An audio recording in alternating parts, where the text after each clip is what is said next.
From the Alvin and Rosalie Sarachek studio, PBS Kansas presents Hatteberg's People. Time for another half hour of Hatteberg's People. And here's what's coming up. Greatest fear that somehow resides deep within the human heart is the fear that we will have spent our life and look back and know that we didn't make a difference. Now that won't be a problem for Larry Nickel. He's been making a difference in many ways for many decades. You'll learn how coming up. Also, I just love it. I love the music, I love the sound, I love the many tone colors. Perhaps no one in the world has ever known more about the flute as Betty Hensley. See and hear how she played, taught, collected, and studied the history of this popular and beloved instrument. Plus, it's certainly the greatest joy in this world, maybe even a little touch of heaven. she loved being a mother and by all indications was one of the best. We'll revisit 1989's Kansas Mother of the Year, Mary Kruse, and we'll also have this story. When I get this bike done, I'll be able to wear it like with this hat on like this, see? Fit in with the Harley crowd here. His fun-loving, easygoing personality was matched only by his clever mechanical skills. We'll show you Larry's 1998 story about the one and only Bud Redmond. That's coming up. Hello, I'm Susan Peters. And I'm Larry Hatteberg. Those are just some of the stories we'll rewind and revisit on this edition of Hatteberg's People.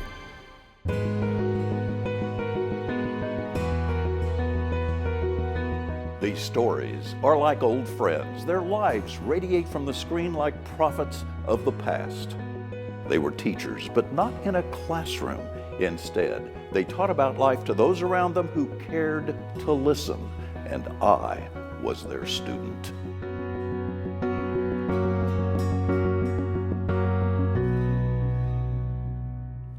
A lifelong Kansan with a passion for people. Larry Nickel was set to take the helm at Tabor College in 1998, but his story goes far beyond the president's office. Yeah, from the classroom to the concert stage, Nickel's journey includes a surprising connection to a singer-songwriter who became a household name. Nickel, meanwhile, became known for his hard work and concern for others. The campus is fairly small and compact. I think it's a very warm and safe and inviting place. Good morning. How are you? Larry Nickel is one of those guys who makes others feel comfortable. And that's also why some people can't bear the thought of retirement, because they like so much what they're doing. Tabor's new president just described himself. As a former CEO of Mennonite Health Services and a decade as executive director of Prairie View in Newton, Nickel brings his people skills to campus. I would hope that we can continue a tradition of preparing people personally and professionally to be successful in life. When the board called me to be the president here, and there was going to be an inauguration, and I also want to say thanks to you. I'm not sure how college presidents ought to act. I'm very much aware that my growing up years involved milking cows and sowing wheat and fixing fences. And when I think about myself, I think at the core, I'm still a pretty common guy. She would really like to find maybe 3 or 4 elementary ed majors who she could maybe just sit down and talk to and just talk about what it's like to teach in the inner city. So would you be interested in doing that if we did that? Okay, good. It's undoubtedly the most fun part of my job. Hey, how are you? I think the reason I like it so well is that there is something so alive, so energetic, Send that through the mail. so energizing, empowering about just being around young, good, bright people. You're done with your work? His people skills are built to last, but his job is even more important than that. It's to help the small college survive, and that isn't easy. I think that the greatest fear that somehow resides deep within the human heart is the fear that we will have spent our life and look back and know that we didn't make a difference. Nickel's supporters say that won't happen. His name is now on the business cards. His cap and gown wait for the official ceremony. and his picture will soon be added to 11 others hanging in the library. He would bring his guitar and play, and I would be a little cynical about his attempt to sing and play guitar. Rocky Mountain High! Plus, how many college presidents can say they played with John Dutchendorf in high school? He ended up having a career singing, and he changed his name to John Denver. This campus is now Nichols' stage, but he still sees himself as an average guy surrounded by great people. I love the kids. They're great. Well, Larry Nichols served as Tabor president from 1998 to 2007. He is still active and serving and volunteering, and now lives with his wife Elaine in Heston. Fascinating man, and his little John Denver story. You know, it's nice to have that in your background. So cool, and only you could find that. We found him. You dug it up, man. Betty Hensley held a passion for music that went far beyond the notes on a page. Yeah, dedicated teacher and historian, she spent years collecting something truly remarkable. What may have been the largest assortment of its kind in the world, but this wasn't just about numbers. Each piece in her collection told a story.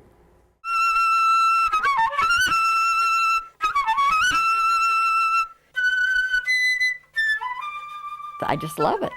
I love the music, I love the sound, I love the many tone colors. When you visit Betty Hensley, she'll share with you a small portion of her massive flute collection. These are some of the more colorful ones. In the world, it's one of the larger, certainly one of the larger flute collections. Well, it's over 400. And of course, the collection does not include any of the modern family of flutes. She's a teacher of flute, a collector, and perhaps the only flute historian you'll ever meet. What I do with mine is unique in the world, playing the music of the culture and telling some of the stories in the background. This is a flute that is signed by the maker who is no longer living, McKinley Standing, and sometimes called the courting flute or the love flute. Betty has written extensively about the flute and is known throughout the world as a leading expert. I bought this from a street vendor in Varanasi in India. It's a never-ending detective story. You keep looking and learning and, and you figure something out, and there's no end to it. Sure. You get into anthropology and, well, just everything.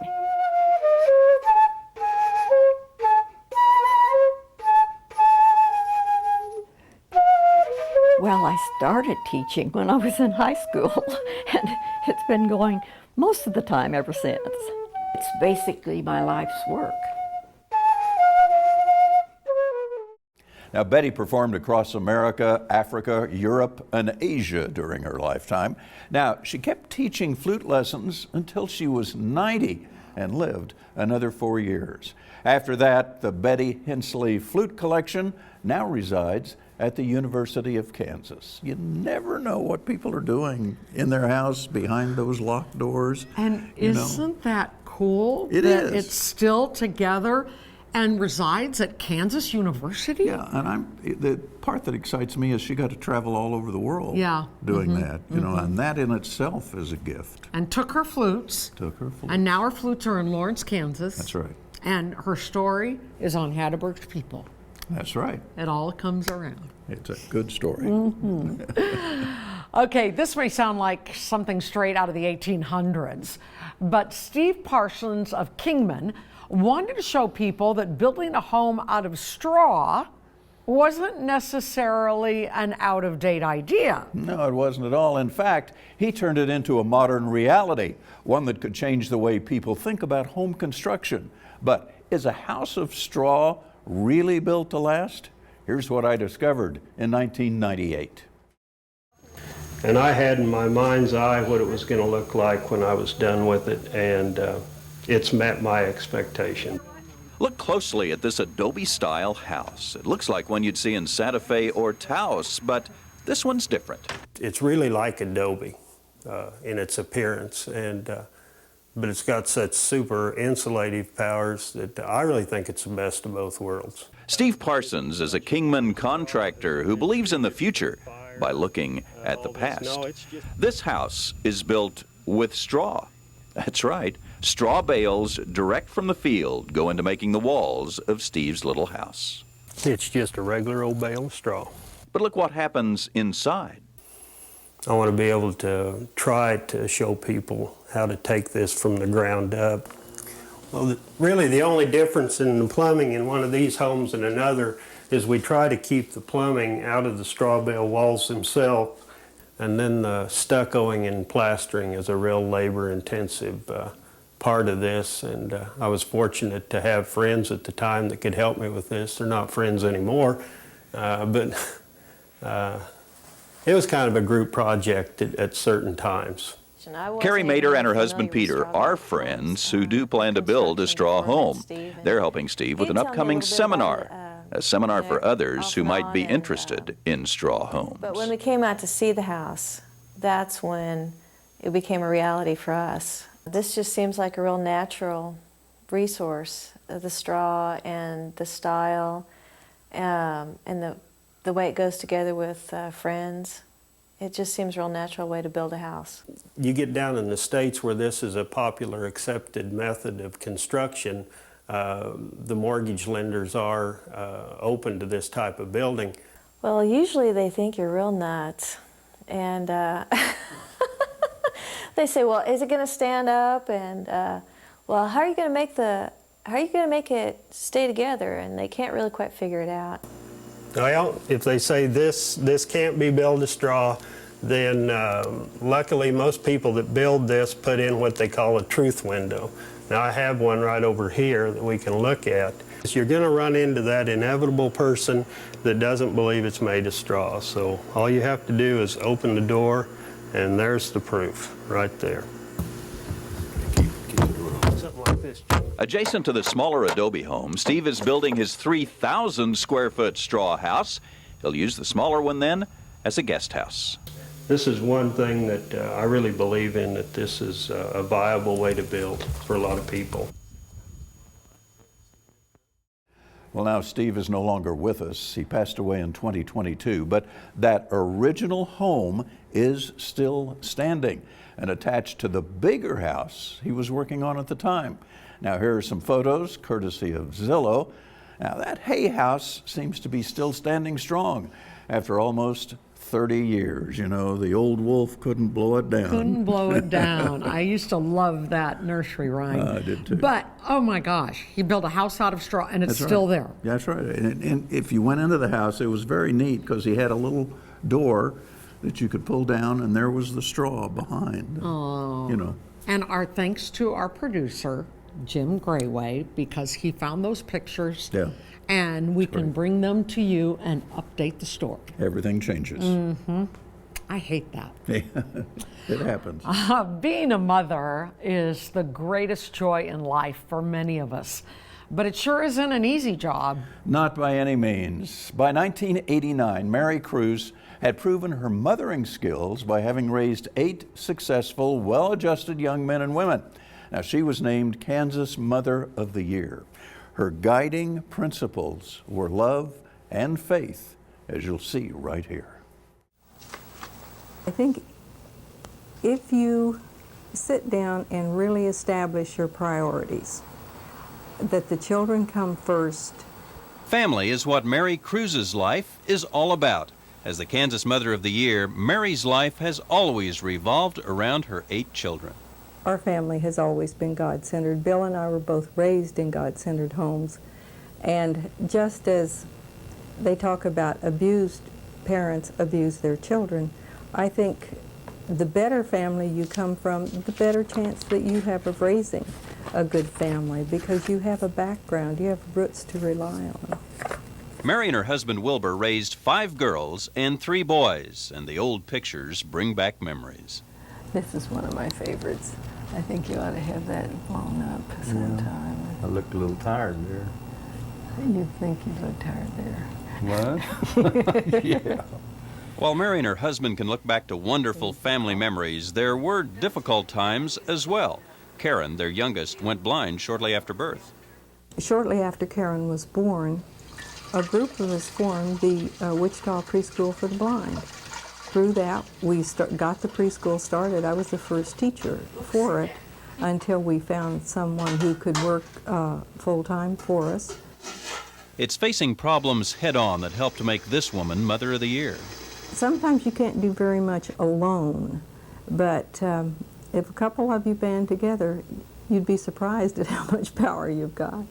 For years, Mary was a speech and language clinician in the public schools. She's active in many organizations and is currently involved with the Arthritis Water Exercise Club. Here we go. Meeting her, you'll find that there is no greater love in her life, though, than the love for her family. In the name of the Father, and of the Son, and of the Holy Spirit, amen. Now listen, Craigie, use your manners over Okay, there. What is that? We don't have enough diversion. Having everyone around the table is special. it's certainly the greatest joy in this world. Maybe even a little touch of heaven. Some other dressings down here. But I think the only way that when you get to be my age that you'll be fulfilled is if you've put the family first. I think this is the best time of our life because we can really enjoy all the fruits, more or less, of our labor from years gone by. I've told that story so many times. Now, Mary lived to be 87. She outlived her husband and 2 daughters, one who died as an infant. You know, it's just so nice to see mothers recognized. Absolutely. You know. And it is one of the hardest jobs because you are helping to form, along with the father, another successful, hopefully successful human being. Yeah, and mothers don't get enough credit. No. Not at all. And this is what I tell my daughters. Mothers make mistakes too. Yeah. So it's all right if your mother makes a mistake. Yeah. She's a human being, She is. but she tries her best. She does. You should know. And Mary Kruse, I'm sure, made a lot of mistakes, but look at what she did. Yeah, absolutely. Great. Okay. Congratulations. The next Kansas character was an artist without a palette. Instead, he carried a toolbox and ingenuity. I love this guy. In 1998, Bud Redmond invited me over to his house to see what he was up to. And he made it clear how he was to be addressed. I want them to call me Bud. Not Bud, Bud.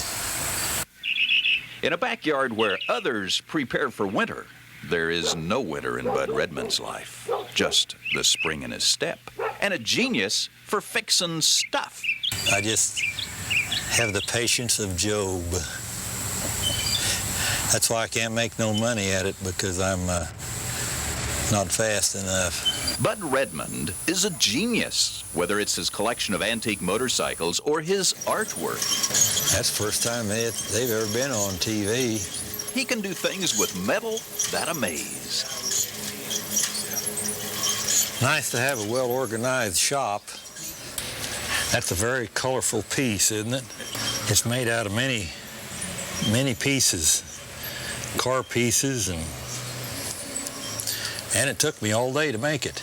Okay, notice Bud's sense of humor there? Well, in this shop that boasts every tool known to man, Arm and Hammer. it's that humor that Bud slips in just to keep his guests guessing. You think you could get a shot of me going out across here with it?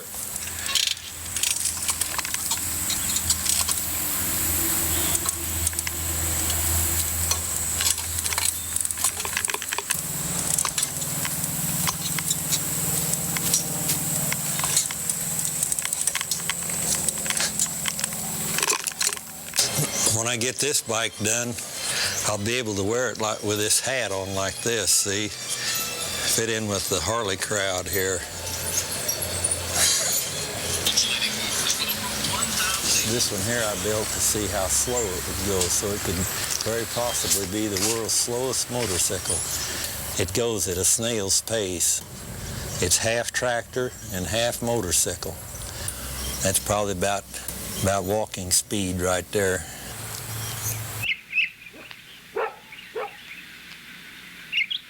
This looks like a lot of junk, but this here is all material that's just waiting to come to life. Well, this is one of the first projects that I made when I joined the Great Plains Blacksmith Association. When I took it to show and tell at one of the blacksmith meets, well, they all thought Bud was a whiz. Attitude, that's very important. Don't hardly ever get mad at nobody about nothing. My secret of life, easy come, easy go. Now, Bud was among us until 2024, and he lived to be 96 years old. But throughout his life, he was a character. And everybody who knew him, I think, would say, oh, I remember Bud. He was a character. And that's what we love about Hatteberg's people. Sometimes it's not only what they do or their projects or their hobbies, but it's the character they are. Mm-hmm. And for you to find these and portray their character, their unusual, wonderful character so well is why we love this, because these people deserve to have their story told. They do. And everybody's life is full of characters of some sort. We all know characters. And they're the things that are fun in life. They're fun, you know. And Bud was a character. He was. He was an original. All right, in South Wichita, there used to be a little hardware store that stood the test of time, not just because of its tools and supplies, but because of the determined woman behind the counter. Yeah, Ruth Avenell ran the store for decades, facing challenges that would have made others close up for good. But Ruth's grit, passion, and love for the job have kept both her in business and her spirit going strong. And everybody comes in and says, boy, I like your paint job. You can really see it, you know, it's something that stands out. You've been by Ruth Avenell's hardware store 100 times. At 47 South and K15, it's been catching people's eyes for years. Come on. Yeah, says we can do that. We can do that. I've always had cats. And here, you've got to like cats. There's Fancy, Old Itsy Bitsy, and Ruth is holding Nuisance. Customers like them. Most of them ask where they are. When they come in, the first thing they want to know. And then they bring their kids in or bring their wives in and say, see, I told you we had cats in here. But the second thing they ask for might be a bolt. There's all kinds of bolts. We have hex bolts and stow bolts. And for years, this store was run primarily by women, and that's unusual for a hardware store, but not for this one. Bring it out and cut whatever, you know, whatever people want, whatever size they want. I worked on fields. I've worked horses and I worked tractors, and it's just one of those things I like to do. We didn't have any men working here for so long. I had to do all this anyway. Cutting pipe is just part of Ruth's life at this old hardware store. Helping her are her daughter Debbie and Tim, who is the only male employee. Is that incredible or what? A year ago, a tornado went through her property, heavily damaging the hardware store and her nearby home. She's also had other personal tragedies, but always manages to bounce back. Like I lost my sister on one Saturday night. She died, and my dad died the next morning at 3 o'clock in the morning. So that just real quick, you know, it's some of those things well, after a little bit, you just pull yourself up and go on. I don't think there's any reason to just dwell on it. Ned, I am always going to try to make you happy. Life isn't always a soap opera. Staying happy in real life is what Ruth tries to do. And when it's slow, she watches her TV or crochets right there at the store. This is some of her work. And sometimes folks say, why don't you read to pass the time? They think I should read. I said, well, it's stressful to me. But it's the customers who keep her happy and alive. Some come in and haven't been here for maybe 6-8 years, and here they come back and say, well, gosh, you're back. You're still here, you know. I just had to come back and see if he's all right. And that makes you feel good that they still want to know how you are. Anyway, we ended up with that 3.5. And while the customers search, Ruth says, don't be looking for her to retire anytime soon. If I quit, I'd just go to the house and sit, and I wouldn't see these people. And I think I'd miss that. I've had that happen with people come in and tell me they're retiring, And 2 years later, they're dead. And Ruth isn't and doesn't plan to be anytime soon. Her life is here with the customers and the cats. They're the best cats in town. We got good customers. Now, Ruth meant it when she said she had no plans to retire. She ran that store until she died at age 91. Wow. It's one of those stories that I will always remember, Susan. Okay, here's the deal. These people live long, long lives, and the common denominator is they have a passion, they have something to do. They have something to do, and you're absolutely right. You hit the nail on the head. Yeah. I think as long as you're getting older, but you have something to do, that propels you forward. It does. You know, it's great. These people, 96, 91, 98, I mean, all of them here. Yeah, makes a difference. All right, well, we're going to wrap it up before we get too old. Our email, some say we already have, but that's all right. Our email address is hattebergspeople@kpts.org. If you have a question or a comment or a compliment, I'm Susan Peters. Thank you so much for watching. And I'm Larry Hatteberg. Take care. We'll see you again next week.